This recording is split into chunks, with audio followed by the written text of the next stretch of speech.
Good evening, ladies and gentlemen. My name is Sarah Marble, and today I have the honor of introducing Lieutenant General Mary A. Legere. Lieutenant General Mary A. Legere has served as the Headquarters Department of the Army Senior Intelligence Officer since April 2012.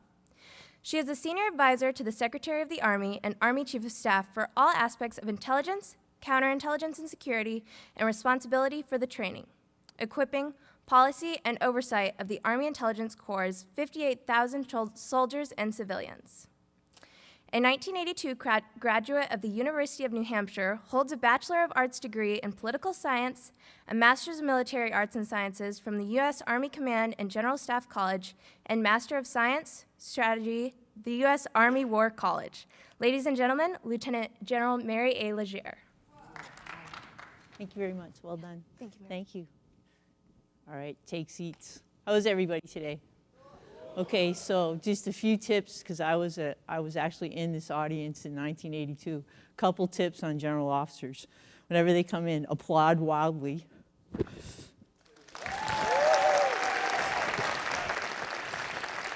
And then if you want them to finish, applaud wildly again, so let's practice.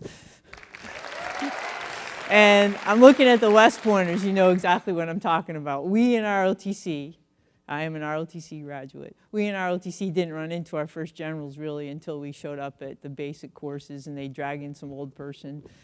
The West Pointers have seen a few in their day, so you guys know that applause thing is great. Well, good afternoon, and I would like to just start by thanking General Combs for including me in this. We had an opportunity to talk a little bit before. I've known this great leader for a number of years. I have tried really hard to get on the Marshall Award speaking dais. I'm 34 years in service. I own every single general officer's clearance in the Army. You'd think it would be easy.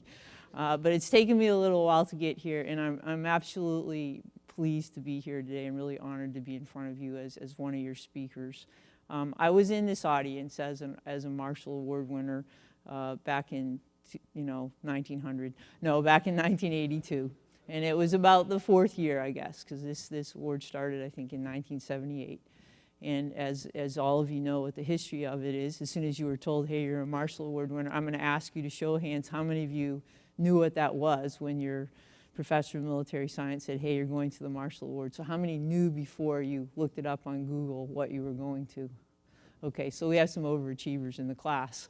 I did not know, because I was candidly, as many of you are, a cadet commander, kind of busy trying to make sure those juniors went off to advanced camp and didn't embarrass us. Big University of New Hampshire. Is there anybody from the University of New Hampshire system in here? Very good, so pay attention. You fall asleep, I know where you're from. Okay, so, but I honestly didn't know what to expect. I didn't, I had always gone everywhere with my fellow cadets, and I was going off on my own. My professor of military science seemed a little bit more anxious about how I was going to wear my uniform than he was before. He was checking out all that, the medals we get, because we're Russian generals at this point. We've done amazing things for our country. We have a lot of medals on us, making sure my airborne wings weren't upside down. And off I went to VMI, and it was really an extraordinary experience, and it's one that I've never forgotten. And in 34 years, I've been to so many leader development courses, opportunities. I've had an opportunity to speak at many of them, but this one was really important, and I'll tell you why. It's not so much the seminars, which were amazingly energizing. It was about, candidly, my first exposure to the profession, the professional Army that I was going to walk into, and the teammates that were going to be mine for the next 4 years, because that was the plan. 34 years is how it turned out. I went to the short movie, I ended up in Titanic. We're 34 years into this experience. I was struck by, one, the professionalism of the people that were running the conference, because I'd been to advanced camp, and that's a pretty good experience, and I'd been through ROTC, and we had a really good program, but I had never seen the Army up close and personal in terms of how it approached leader development. And I recognized that in bringing college students, at that point we only brought a few of the academy folks to the experience, but now, and I think it's a phenomenal idea, there's more that are included. It was the first time that I had been in a group of similar, cadet commanders from each of the schools and been exposed to the Army senior leaders. And the Army senior leaders were specifically being assembled to come and talk to us, which I was pretty impressed with, because I'm figuring they got a big Army out there. They should be doing something other than talking to us college students. But they were there getting our attention and helping us understand that we were about to cross a line of departure into their institution and into this profession, and we really needed to be prepared. They were rewarding us, in a sense, for what we had done as cadets. Whether we were part of the most intelligent group of cadets, we were the most athletic cadets, we were the most good-looking, or a combination of all those things, we were in the room because we did well in our programs. But there was recognition amongst the Army senior leaders to bring us together, to talk to us about the profession that we were about to embark upon.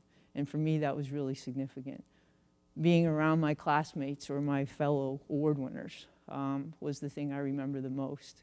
And I remember being really humbled because, wow, there's some incredibly smart people that I'm going to be a teammate with, and I better be prepared to hold up my end of the deal on this. If we're all going to be pulling on the rope and I'm going to be part of this cohort group of lieutenants, I better be ready when I cross the line of departure. And I thought I was an okay cadet.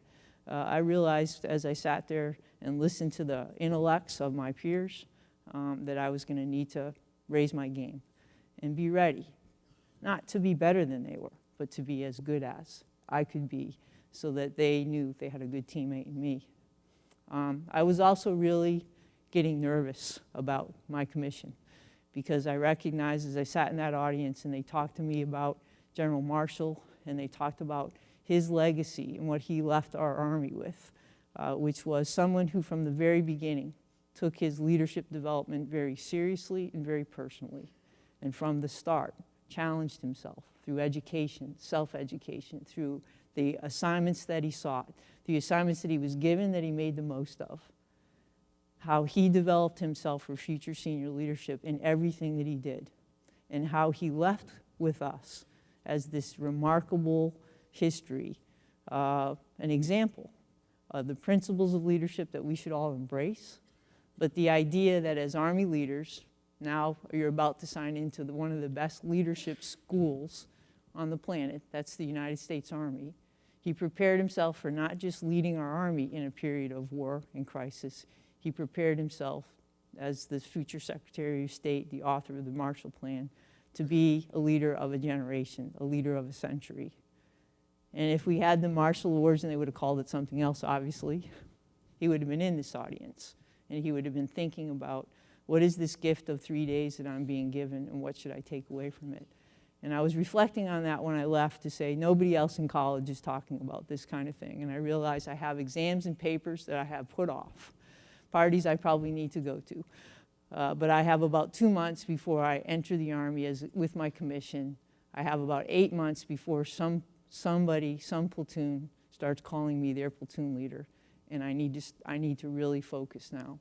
So it was pretty exciting. I hope you're excited. I hope that in the groups that you're in, you're participating. If you're introverts, you're listening and saying, wow, in the back of my head, I wish that person would be quiet so I could get a word in. If you're extroverts, you're saying, I wish those introverts would talk because I'm exhausted listening to my own voice. But I hope as the senior leaders present themselves, you challenge them with questions. So what I've been asked to talk about is complexity in the world. And I know General Abrams came in because he's an armor guy and he always wants to know where his target is. And he asked you before he started, what are your questions? And I'll answer those. I'm more confident in my ability to get to the end and answer your questions. So I'm going to start with two basic things. Because one thing, if you are a Marshall Award winner of previous years, you know whatever I'm about to say, none of you are going to remember. It's going to be a little like the Peanuts movie where there's an adult up here going blah, blah, blah, blah, blah. And you're thinking, sandwich, sandwich, sandwich. But I am going to talk to you about a couple things.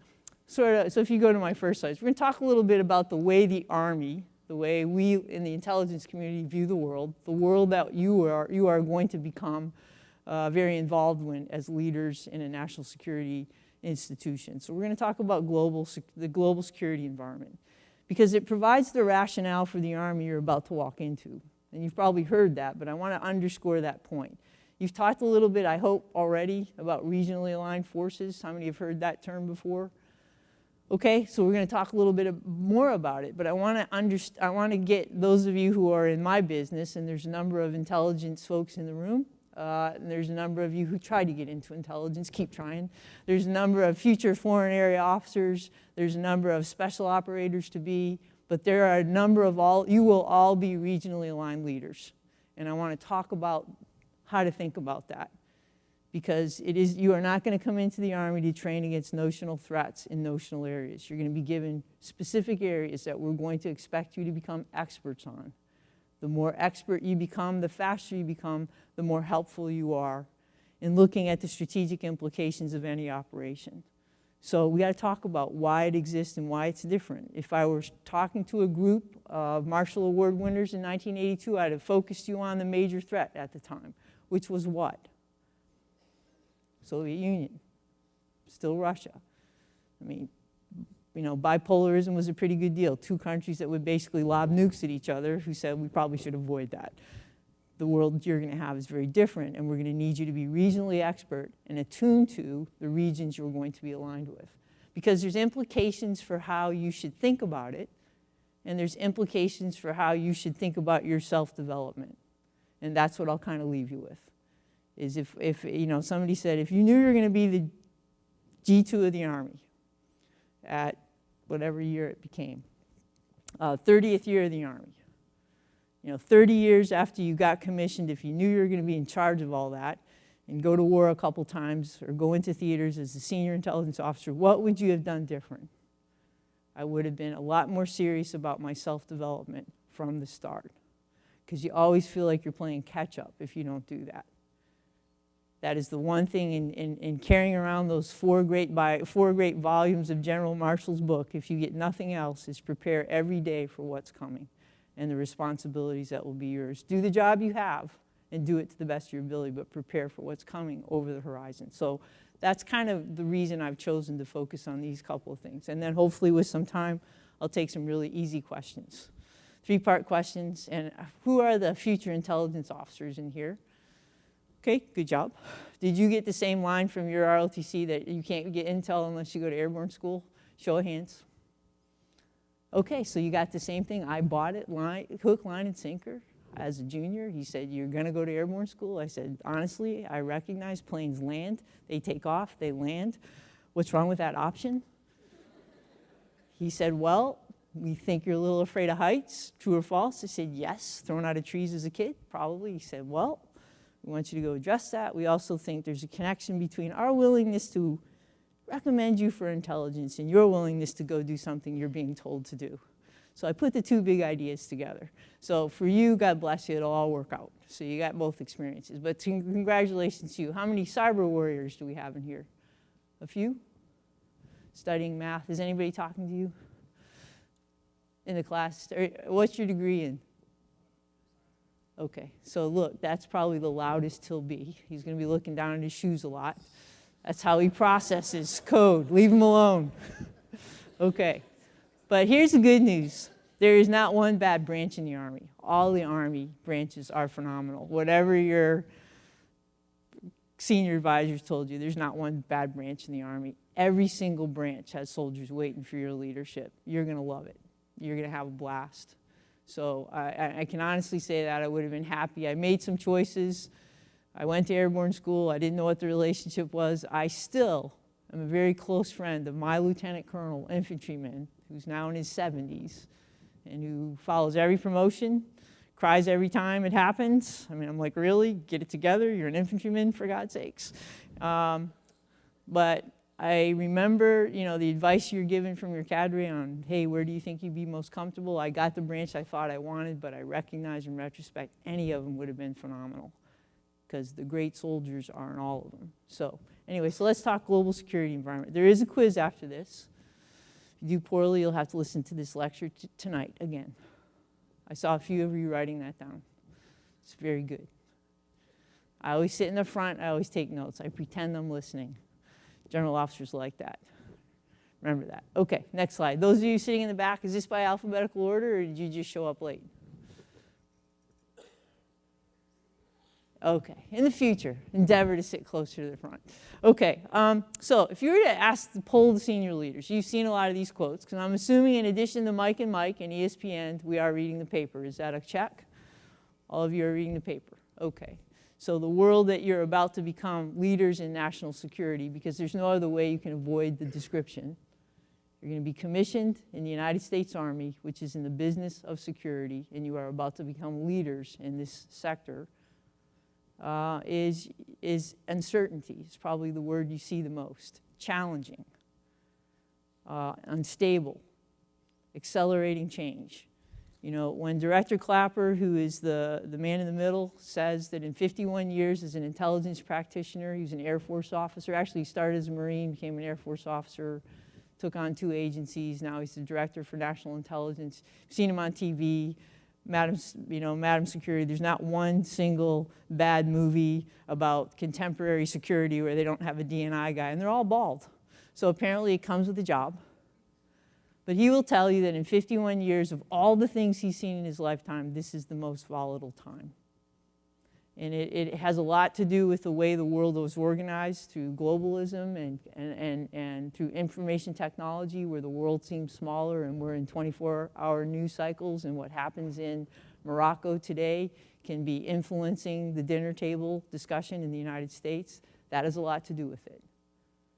But the reality is states and governance structures that we have grown comfortable with for hundreds of years are all being challenged. They're being challenged at home by people that want more because they're seeing more about the way the rest of the world lives. And so the military finds itself unable to find one specific type of threat to focus on.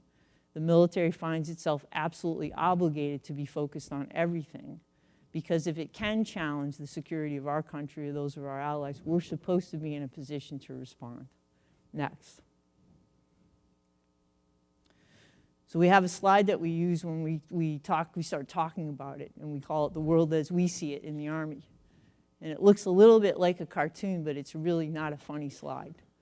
Because in that cartoon, around that globe, you see the challenges that if you're a 4-star commander and you're responsible for that combatant command, for that theater of the world, every morning you're waking up to these kinds of challenges.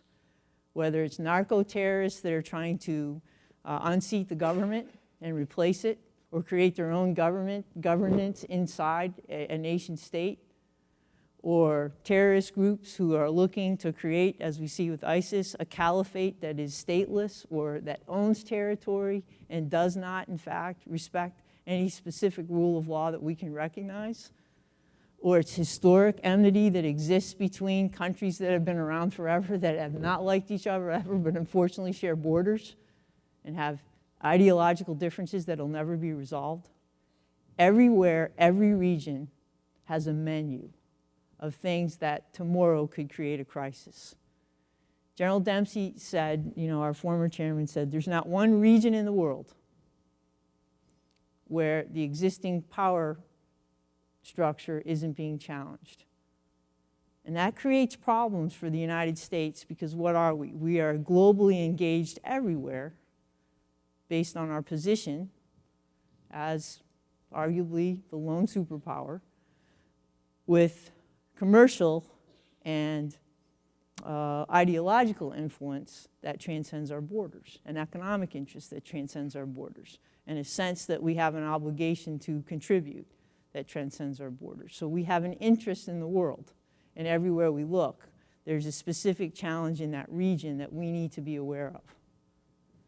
And it is too late to start understanding it when the balloon goes up. It's too late. You will hear, if General Odierno speaks to you at any point in his career, or General Wallace, former commander here, a commander in war, said, the war we fought in Iraq was not the one we trained for. Or General Odierno, our chief of staff, said, what we kept finding was Iraq was in a condition that we had not anticipated. We kept winning every tactical battle, but the society had been so degraded over decades that what we were inheriting, you break it, you buy it, was something we didn't understand. We cannot afford to make those mistakes in the future, because our lives and the lives of the people who we are sent to protect will count on our knowledge of their culture, of their region, of their histories. So we're not going to fight Krasnovians. We're not going to protect Krasnovians. We're going to protect real people with real interests and real histories. And our cultural and regional awareness has to be a lot better. And I will tell you, as an intelligence officer, having been raised on the Soviet threat, with a lot of North Korea worked in there, a little bit of China assertiveness, some understanding of Iran, my interest in understanding and promoting regional and cultural expertise has been heightened every single year, because those of us who understand the world are in a better position to help leaders make the right decisions. So if you look at the side of that slide and you say, when the chief, and I think General Milley had an opportunity to come, so we talk about 4+1, 4 major threats that we have to focus on. Russian aggression, sort of the rise of Russia. So understanding why is Russia behaving the way it is, and you may be discussing that, but it's certainly something, if you haven't figured it out, figure it out. Because for those of you who are regionally aligned in Europe, it's going to be a reality. China assertiveness, China as it grows into a global power. How will it behave in the region? How do the neighbors perceive that behavior? How do we manage the modernization of the military, which in some cases will challenge or surpass our technical capabilities, which will make it difficult for us to satisfy alliance requirements to protect others in the region? You have to understand China. You have to understand how to view their modernization. It may not be anything other than, hey, they have an analog military. They're a very competent and intelligent and progressive educational system, and they want to modernize their weapons platforms. They're just scaring the heck out of their neighbors at this point. So those of you who are going to be aligned in the Pacific need to get into China. Iran, North Korea, counterterrorism, these are all going to be part of your lexicon. You need to understand Iranian influence. What does it mean? It's not inside the borders, it's the proxy groups. What are those proxy groups trying to accomplish? What's really going on in the Middle East? What is this Sunni-Shia divide? What is the rivalry between Saudi Arabia and Iran about? What is it that others in the region are trying to accomplish? Because you are going to be assigned in the middle of that, working with other partner nations. And they're going to be wholly unimpressed by your lack of ability to tell the difference between Iraq and Libya. So when you find yourself aligned in a unit that is going to go to the Middle East, get into it. Do the work. If you like to read, great. If you like to just talk to other people, great. Go online. Enroll in the University of Life. But start increasing your ability to ask intelligent questions of other people that are interested in this. And then obviously Iraq and Afghanistan. Those are real opportunities. Those are real challenges. Those are really on the menu. As our deployments to Korea and rotations to Europe and rotations in Central and South America. And for my cyber warrior, your world is borderless, but constant. We are under constant attack. Constant attack. And your ability to see a way forward and help the Department of Defense defend its own networks and its capabilities, but also contribute to the defense of our economic well-being and our infrastructure, is where you're going to be involved. So, great world, growth industry. Some of you wanted to build hovercrafts. You came in the Army instead. I had a soldier ask me about 3 years ago, ma'am, I think the war in Iraq's ending. I think the war in Afghanistan seems to be winding down. What am I going to do? I'm going to have to stay home, develop a relationship with my wife and my girlfriend. This is going to be disastrous for me. My response to him, the NCOs were a little horrified by the question. Yeah, my response to him was, look, unfortunately, the world, based on the range of threat actors that you see on that slide and the global conditions that create instability in regions, whether they be along borders or inside states, are going to be very much a part of your life. So I wouldn't sue for peace yet, but I would try to sort out whether there is a wife and a girlfriend, because the NCOs are waiting for you in the back. Because actually, while you've been in countries where 4 wives are acceptable, in ours, they really aren't. It will affect your security clearance. I will move on from here. So that's the environment. And General Milley says it best. We don't have a luxury of focusing on one thing.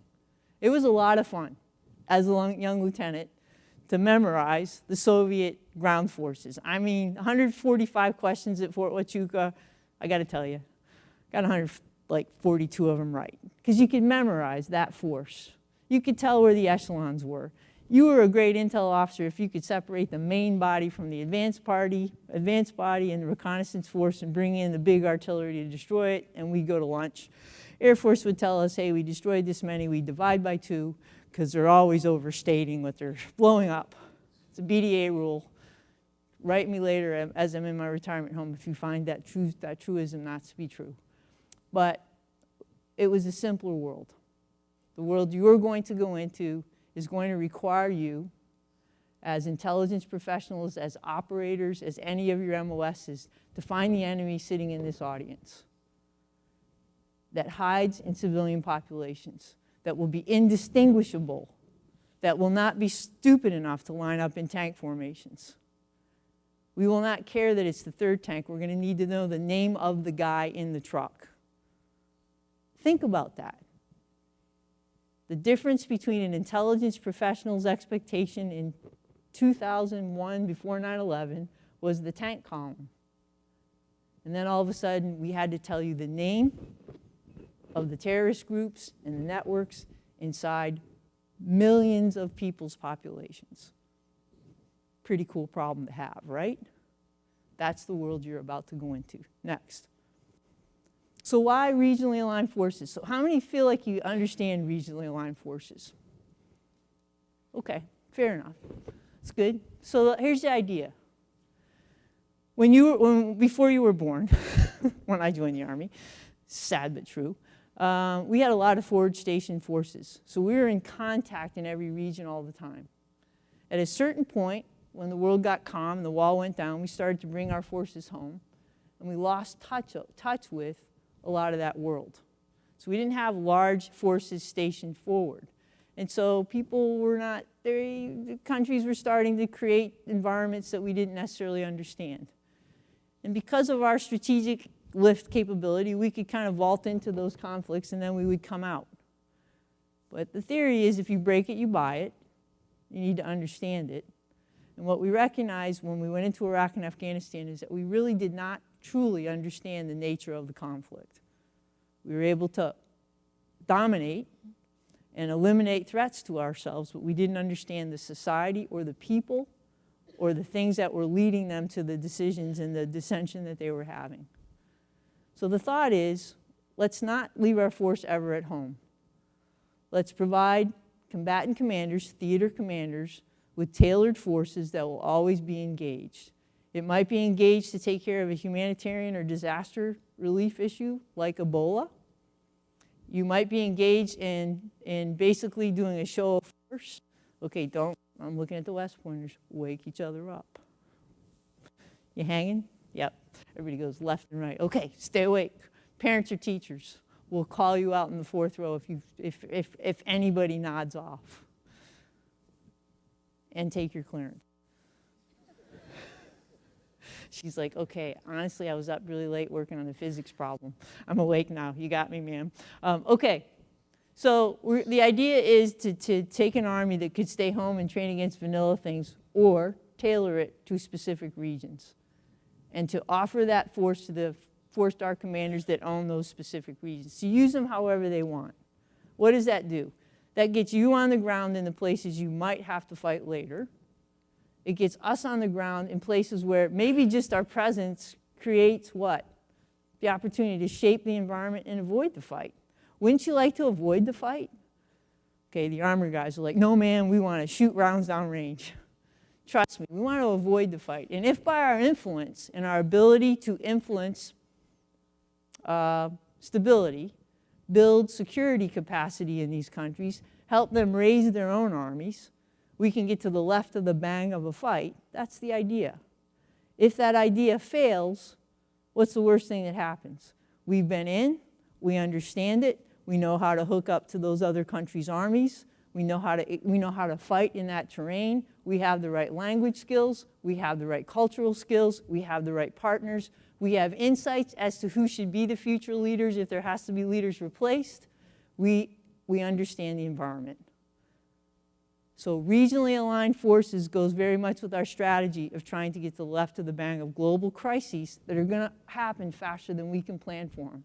If we're staying at home, not thinking about the world, because we're fighting notional threats, we're not going to be there. So combatant commanders are going to get pieces of us, and they're going to know they're going to come when they need them for the things they need them to do. We're going to be able to work with our partners in the government, the State Department, the embassies, get familiar with working with us, and they're a little less afraid to use us. We have a tendency to think of the Army as people that can't walk through a door. We like to break the door down. No, actually, we do an awful lot of soft power stuff for them. Corps of Engineers is everywhere, building everything. Our medical community is everywhere. Our intelligence community is everywhere. Our infantrymen and soft soldiers are everywhere, helping other countries get to the left of the bang on their problems. And we can provide that support.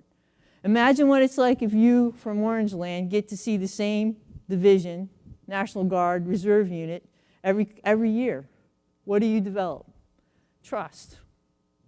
We watch you grow up. I've been in Korea 10 years of my career, from the time I was a very junior captain to the time I became a general. I grew up with everybody that went on to be a 4-star and the Minister of Defense. We served together. When I became a general, they were 4-stars. I was able to get things done with them because we knew each other from the time we were captains. Trust between units lets us influence, provides us access. So say we have a fight in Asia, someplace, and that's a pretty big distance for us. Countries that are used to working with us do what? They provide access to us. Points on the ground where we can launch operations from. Trust is a lot of why we want to do regionally aligned forces. Now, what does it mean to our soldiers, the ones that you're going to lead soon? Our soldiers for a decade have been deploying to war. Our soldiers for a decade have gone in to make a difference in different countries' lives. Our soldiers do not want to be left at home. There's sort of this bizarre tension that exists between wanting to deploy, having to deploy, and being home. They've joined the Army to make a difference. They go into these countries in Africa. They conduct 30 missions as a regionally aligned brigade. They come home with a life experience that changes their idea of the world. It's happened to many of you. How many of you have been able to do overseas immersions as cadets, grads? So you're citizens of the world. You've been influenced by that, haven't you? Your interest in other cultures. Well, the same interest exists in our soldiers, so they're excited about this. They build the ability to get the call to move quick, to go soon, to go into a place they're familiar with. They're changed forever and matured forever by that experience. So it's good for them too. Because again, never forget that question. Ma'am, I'm afraid I'm going to have to be at home now, cutting the lawn, contributing to my children's development. You know, the whole problem's on a lot of different levels. Okay, so that's regionally aligned forces. Next. So is it real or is it Memorex? Is it happening today?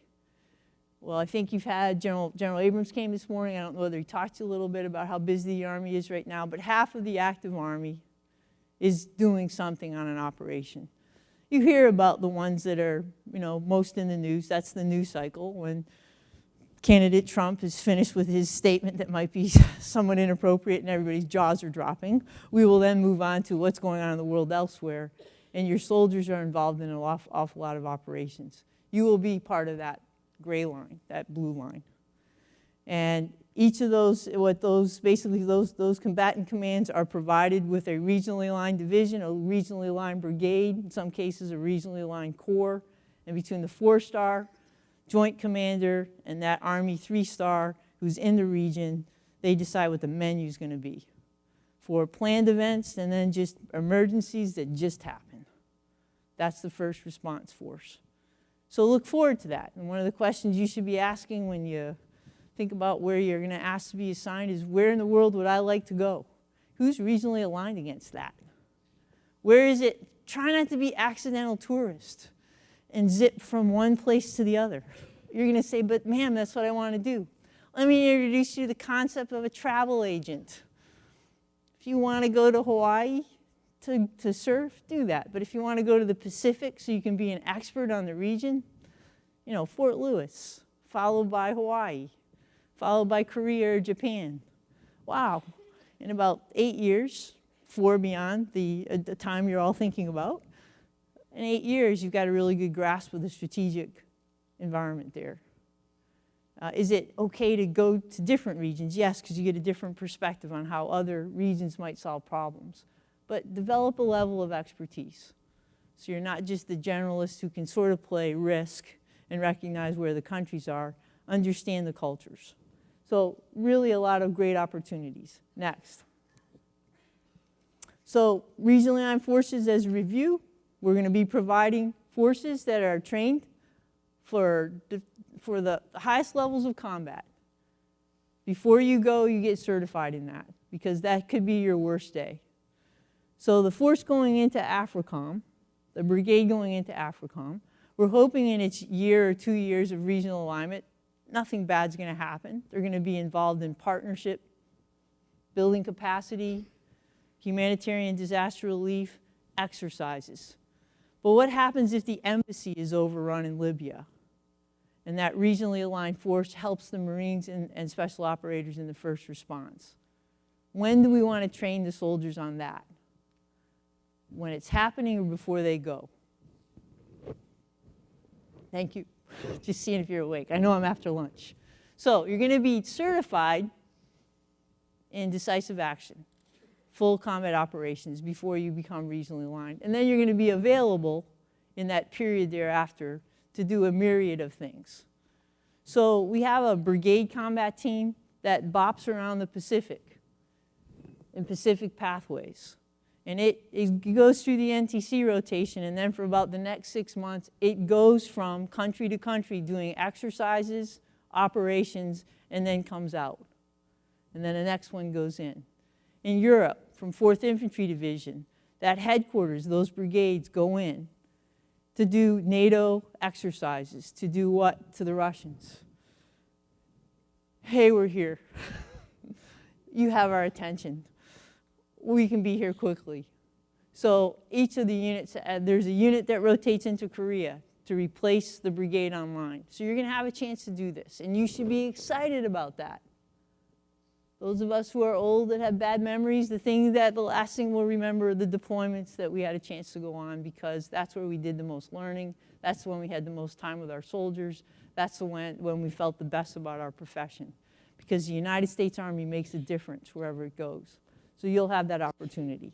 Next. So what's the big plan? General Odierno, Special Operations Commander at the time, Admiral McCraven, the the Commandant of the Marine Corps, kind of look at it this way. Our contribution is land power. The forces, Special Operations, Marine Corps, Army, land power. Slightly different capabilities in each of them, but land power. The idea is for each of us to create partnerships in countries that are friends to us, or that from a security perspective seek a relationship with us. So there's no place in the world where people who can support sort of our agenda and we can support theirs, where we don't have this strategic land power network. It's all about networks, right? So the Marine Corps, Army, and Special Operations are looking to build a land power network, a strategic land power network. Think about that as a concept. The Navy talks about the Navy of 1,000 ships. That's the up to 300 that they have, and then the rest from other nations that will fight in response or work in response to common needs, global stress. The Air Force has similar relationships. So you're going to be part of this build-out. What are the implications about that? That means we never fight anywhere alone. We never go anywhere alone. We don't presume we're going to parachute in, create all the solutions, and leave. We're going to have to be able to partner with other people. which means we're going to have to know their language, their culture, their systems. We're going to have to step back from our Atari games that are only operating at a certain level and understand for us to get the information to them, we need to figure out how to move the data and decisions to their systems. So systems engineers in this audience, wow, are you going to be important? Because non-systems engineers in this audience don't know anything about what I just said. But you know when it doesn't work. So that idea of interoperability, of contributing to a global commons, of countries that will rise to the occasion to work multilaterally or bilaterally in the event of a crisis. Get you to the left of the bang with relationships that matter. So that's your world. That's what we're trying to build. Think about the great power wars that we've had, dozens, hundreds of countries fighting together toward a common end state. We're trying to create this before we have that crisis. How quickly do you see when there's an emergency in Africa, the countries come together to try to figure out who can bring what to the fight to help get ahead of it? In NATO, same concept. When Russians invite themselves into Crimea and into Ukraine, NATO and NATO's partners start to think about, are we ready to handle this as a group? Well, the reality was we weren't, which is why there's so much emphasis now on regaining that responsiveness to just deter Putin from any further adventurism. If you're a NATO state, you're kind of worried about his sense of geography. Fair enough. So that's the idea. That's what you're going to be helping build. How many of you are great with geography? If I put up a map, we could fill in all the countries, all the capitals. Really? We got one. Okay, let's stop the brief. We got two. We'll put you on both sides. Let's go. Anyway, I want you to be citizens of a very small world. I want you to know your regions. I want you to be excited about contributing to those solutions. That's what RAF's about. That's what Strategic Land Power is about. That's what this security environment requires. Next. So what are the implications? I give this slide to the Intel folks. So if you're an Intel folks, it might still be around. It's the red blob slide. The big red blob. Because you're going to say, ma'am, how do I think about another country? So if you look at when I was a lieutenant, if I went to any country, all I'd have to do as an intel person is tell you the state actors' armed forces. I could lay it out for you. Sure, they have 180,000 soldiers. They have 27,000 in their artillery units. These are their weapon systems. What are your questions? Okay, be a lieutenant in Afghanistan or Iraq. Take yourself there right now. Understand when you hit the ground, whether you're a logistician, signal officer, special operator, or a combat arms officer, you're going to have to be able to tell the difference between the state force, the terrorist individuals, which groups are they, who are they aligned to, who are their non-state sponsors, their state sponsors, who are the criminal elements, who are the religious leaders, who are the political leaders, who are the non-governmental organizations that are there. How do they all interact in my specific neighborhood? Every one of the officers that you're going to go work for as lieutenants was forced into that battle space and had to have that level of granularity. So when I put this slide up and say, when you have the red blob in your head for the neighborhood you fought in, what do you see? They see that granularity. That's what you have to have on the places you go. Because all those things interplay now. And they all have an implication. And there's transactional relationships that will develop that will surprise you. You will be hugging somebody who at night is arming the very group that you're trying to defeat. You have to understand how that society works. So, understand your environment. It places a premium on all those things that we've talked about. It encourages you to look for assignments where you're going to be exposed and work with other countries. And sit with them and talk to those foreign officers and NCOs about their cultures, their countries. They get really frustrated with Americans because we don't take the time to learn. Don't be those lieutenants. Next, master the red blob. Any of you guys want to be foreign area officers? You sort of know what that is. It's a great opportunity about your 5th or 6th year. They'll start looking for that. Have language. Bring that to the table. Have great performance. Have an interest in the world. Any of you interested in special operations? Okay, you got to have language. Got to have great performance. Got to be somebody that's ready to engage. Any of the other branches, General Milley would like all of you to what? Have language. Except my computer science guy. You have a language and none of us understand it. No, I'm just kidding. He'd actually like you to know Chinese or Russian. That would help. Because when we get into the hacking rooms, it's nice to understand what they're talking about. Okay, have language. Think about not being an accidental tourist. How many of you had to take a language to get out of school? How many of you are not going to get out of school because you're having to take a language? I took Italian. Not very useful, but I had a lot of good-looking men in my class. I was a freshman. I was 18. Don't judge. But language aptitude, regional comfort, those things are interesting to you. The cool thing is I talked about foreign area officers who wanted to be our soldier statesmen. But here's the cool thing. All of you are going to get a chance to do that regardless of your branch. All of you are going to be out there as point men and women for the United States. You're all going to be statesmen for us. And the more you bring, the more you'll understand. Okay, so this is the slide I leave you with, because I've hit most of these points. You are about how many months? A few months. The West Pointers know to the hour when you're going to get commissioned. And then we have to be commissioned one day after you. So if you could tell us what that answer is, the pressure's off all of us. So what day's graduation? At what time? Everybody go, yay! Okay, and then all the ROTC guys, you guys start rolling in May. Okay, so let's all pass our classes. Let's say that together. Let's all pass our classes. Don't be like me, the cadet commander that's walking around with a 3x5 card, knowing I skipped that animal foods and man class every single day because it was early in the morning. And at that point, I should have realized I'm not a morning person and had to go see the professor to get the grade because they had commissioned people that did not graduate. They weren't going to do that again. The West Pointers are like, really? I said, yes, this used to happen. Fortunately, I passed the class. He did say to me, you appear to be very bright. You should have done better in my class. I said, you're right. But off we go. So you got to pass so you can all go to basic course and go on to your career. So let's do that first. But let's be excited about what's coming. Let's leave here with a sense of humility. There are 300 of you in here. There's 300 people in ROTC that could just as easily, or in West Point, just as easily be in this room.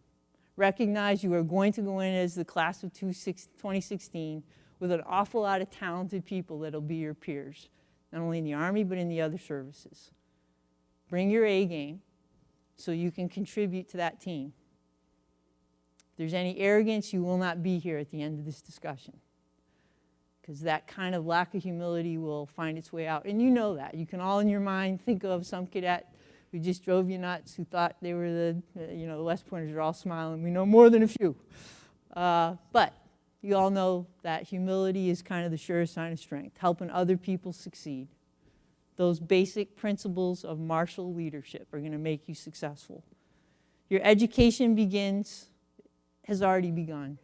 This is your first immersion in selective leader development beyond advanced camp, beyond the 4 years you spent at West Point. I'm just going to admit it. ROTC is a lot more fun, a little less stressful. You can go out at night. You will find in the basic course you'll catch up. We'll give you tips. Do not be surprised, ROTC students, if the West Pointers are blowing off a little more steam than you think they should. Help them. Stay within the rumble strips of what is acceptable. But in any event, you're all going to be a great team together. Every job that you get matters. So don't worry about, I got one that wasn't on my dream. Guess what? I'm a general. I don't have any say in the jobs I get either. But they will manage you into the jobs that they think are important, do everyone well. How many of you play golf? It's really okay that you don't. How many play video games? Okay. When you play video games, you always do your best, right? Because otherwise you'll develop a lazy thumb. And the next time she's like, I don't know where we're going on this, so I'll switch the golf. If you don't, every time you play, try to do your best. regardless of the conditions, you're going to develop a bad golf swing. If you don't, as an officer, take every job as a gift and every soldier that you develop as an opportunity to influence their life positively, you dial it in because that's not the job you wanted, you're going to have a golf swing that shanks off to the left. All of you can put in your mind's eye the cadet in your detachment or your organization who had unbelievable potential but only showed up to show off, and the rest of the time was kind of a pain in the butt. Don't be that person ever in the Army, because every job is important, and your ability to bring it every single day and do your best every single day is what's going to contribute to your ability to be ready for what's coming. If you were to ask me if I, as a lieutenant, knew I would be standing in front of the Marshall class of 2016 as the G2 in the Army, I would have said no. I wish I would have known. I would have done a few things differently. But preparing every day for that, to do your best in every job, and looking ahead to what job should come next that will challenge me is really important. Inspire your soldiers by your example. Not what you talk about, but what you do. If you want them to be selfless, you want them to be dedicated, you want them to be fit, you want them to take care of each other, you want them to be thoughtful, then they will model your behavior. They will model your enthusiasm. They will also model your cynicism, your lack of fitness. They will model all of that. You will get back what you project. So make that point to yourselves. Give credit to your team when there is success. Take responsibility when your team fails. Study what happened. Understand the Army is absolutely not zero defect. Any general that's standing in front of you has so many great stories of mistakes they made along the way. We could go on comedy club. But here's what the Army asks. When you make a mistake, figure out why it happened and don't make it again. Put the steps in place that you learn from it and drive on. Moral, ethical, legal issues, hard to get over those. We expect you to have those rumble strips. If you make a mistake on the job, if you make even a mistake in those other areas, if you can acknowledge it, take ownership of it, and show how you can get beyond it with your team, you're going to do just fine. Absolutely just fine. Lieutenants are about coming into the profession. You're going to make tons of mistakes. Don't worry about it. Surround yourself with people who could say, ooh, show me how to do that right. Non-commissioned officers, fellow officers. Seek their advice. Can you show me how to do that, Private? Because I'd like to understand your job. That's a powerful idea. It's one I've never lost.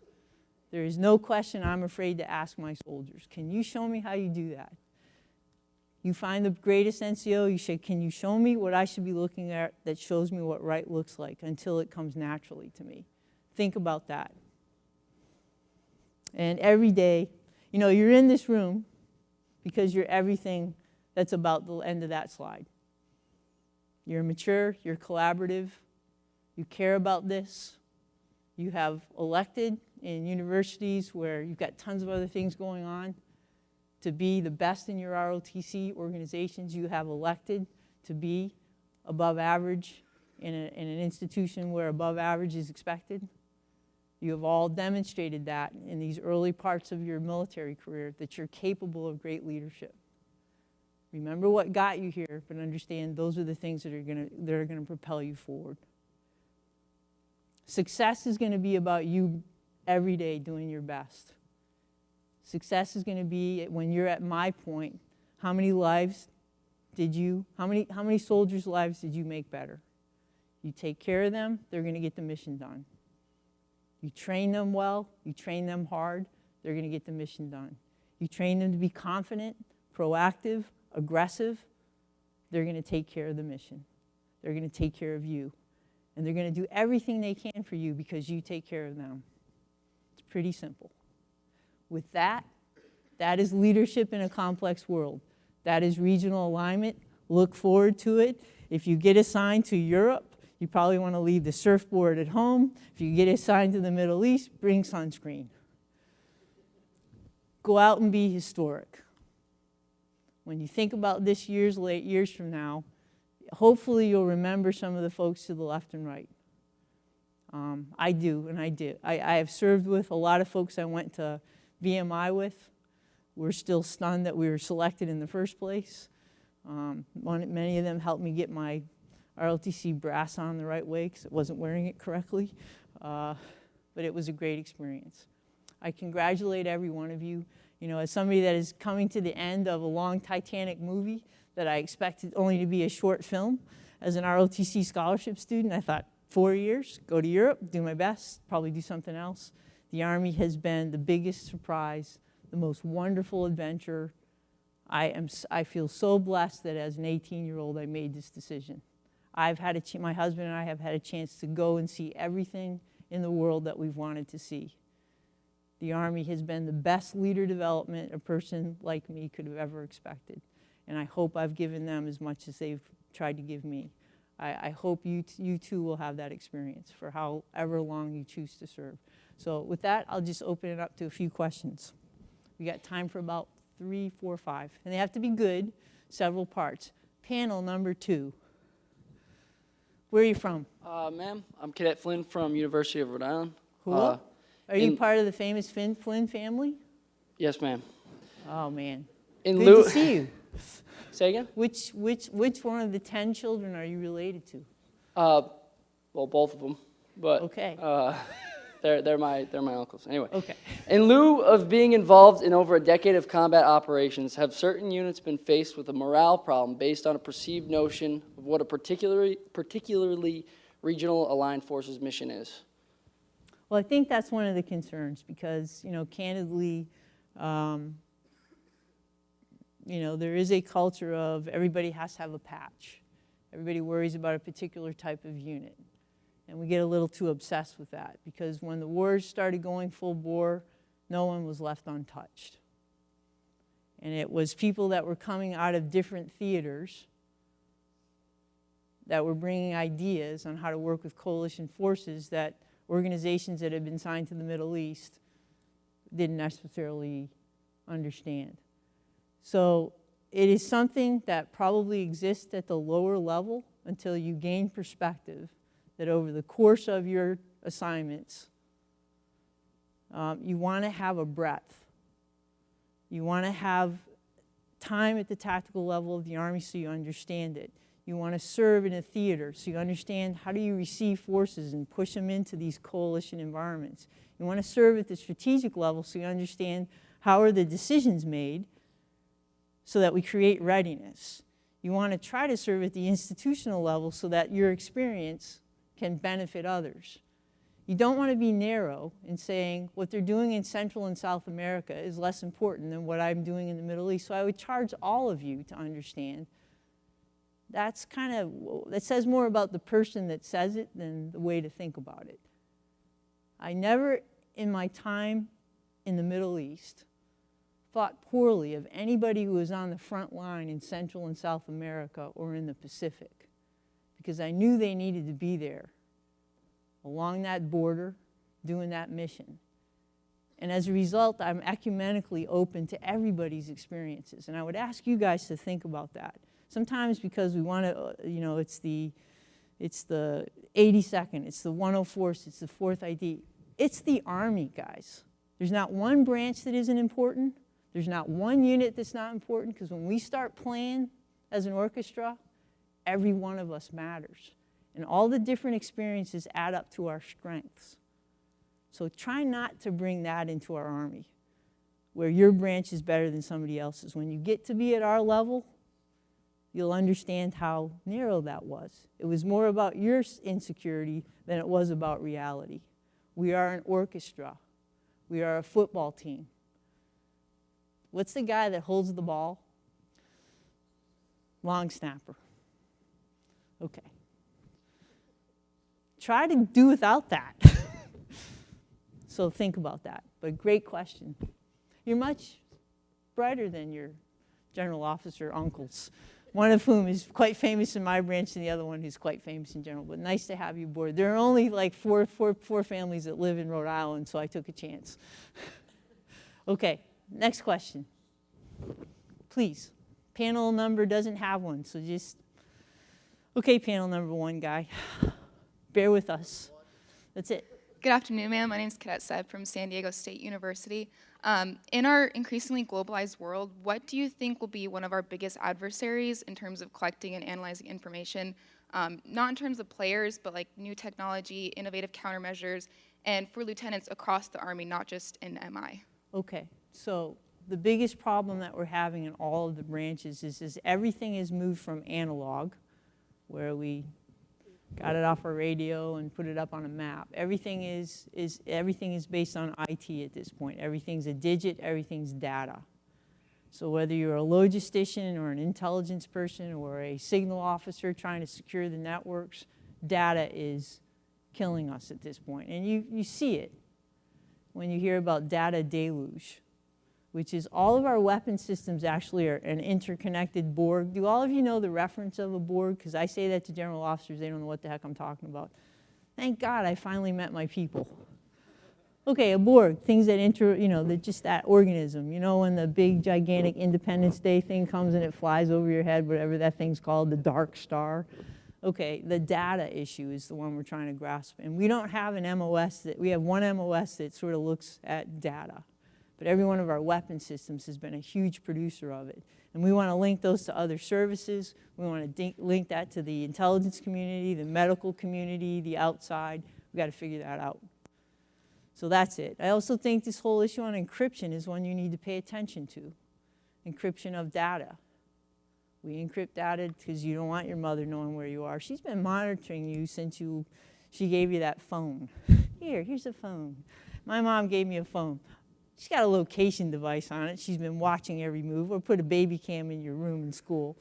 Some of you are nodding, and you know that happened. But also encryption. So that's going to be something that watch that argument as it plays out. You know, Director Comey saying to Apple, hey, look, the terrorists that killed the 14 people in San Diego or San Bernardino may very well be inspired or have another network of people inside our country that may want to do us harm. Here's a subpoena. We would like you to open up the back of that phone or help us break that encryption so that we can see, based on a lawful order, if there's any other cells that may be inspiring attacks against our citizens. And Apple's position is, well, we don't want to do that because we got privacy issues. And of course, you know, my position probably, we wouldn't be surprised, is you got to do better than that. You are a strong international country because you have the benefit of living in a stable democracy. That stable democracy needs you to figure out a way to contribute to law enforcement and the protection of our citizens. And you ought to care more about that than the percentage of profit that you might lose. That's just a personal opinion, but everybody has to think about that issue. All of you give up tons of data. Right now, as you sit, you're getting little hits to your phone telling you where to get good haircuts in Fort Bragg or what shoes you can buy. What they're going to be disappointed is Army officers don't buy shoes. We have like one outfit when we're lieutenants. We wear it all the time. It's going to be a waste of their time. Retail therapy does not hit till you get paid as a captain. You're not making that much money. We do that on purpose.